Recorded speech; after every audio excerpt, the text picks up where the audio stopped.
for you, you've been a part of the scene for so long. I know a lot of, your personal issues aside, but I feel like a lot of the issues in Detroit, for the most part, have been put to rest, and it feels as unified as I've seen it in a while in terms of the top guys kind of moving together. Facts.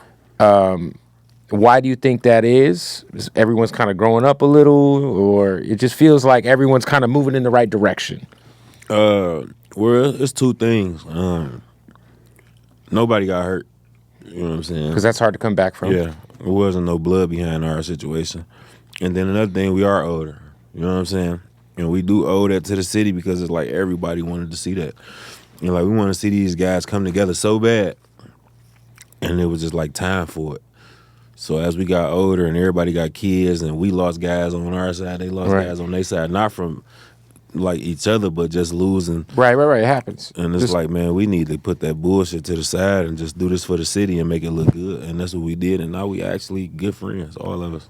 No, I see it, man. It's dope to see. And it's dope to see, like, a guy like yourself have to go sit down for a little bit and then come out and thrive at a level higher than you've ever thrived in your career.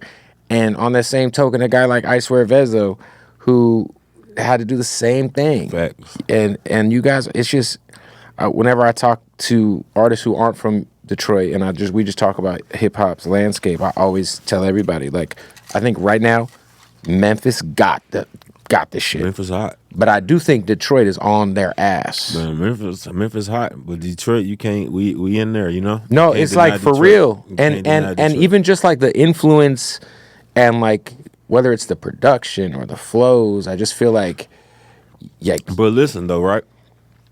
And that is true, but the sound that everybody hear is a Flint sound. It's not even Detroit. You dig what I'm saying? You might hear more of a Rio and Mike or shout out to Flint Mike sound. Yeah, shout out to Flint. That was one of the best, funniest interviews I've ever done. He's hilarious. Shout out to Mike. Shout out to Ree. But the sound that like it's more fast, it's more funny, it's more. That's really not a Detroit sound. Shout out to BFB the Pac-Man. Facts. Shout out. That's my dude. Yeah, that's my dude. But the sound that y'all hear, like the funny rap is like fast. Is no choruses. That's really not a Detroit sound. It's more of a Flint sound. Like Rio and Mike and them is kind of like the forefathers of that. You know what I'm saying? How's Rio doing? Rio, excellent. Rio, super straight. Rio be home soon. Yeah, you know do we know when he's gonna be out? No, I can't announce the date, but he'll be home soon. Yeah. Yeah, that's a hell of a. Well, you guys are a 1-2 punch, man. Oh man, it's crazy. Yeah. Yeah, it's different. Like me and bro together is millions on top of millions. Like is it undeniable. I was gonna say it's got to be like you get out a small period of time where you're out and he's out, and then he's got to go in, and then you got to hit. So it's like he probably seeing that shit from the cell. Like bro, you got one for real. Like he just sitting back and just I don't really know how to explain it because we so used to like.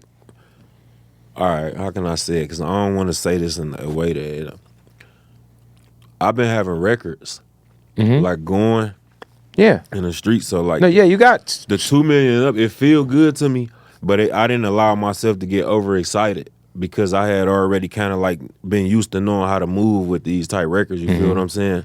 So it kind of kept me like on the humble. Like so far as I don't really know how to explain it, like how he feel about it, but me. I'm still kind of like, I don't allow myself to get too excited about it, so we allow ourselves to stay humble and keep working.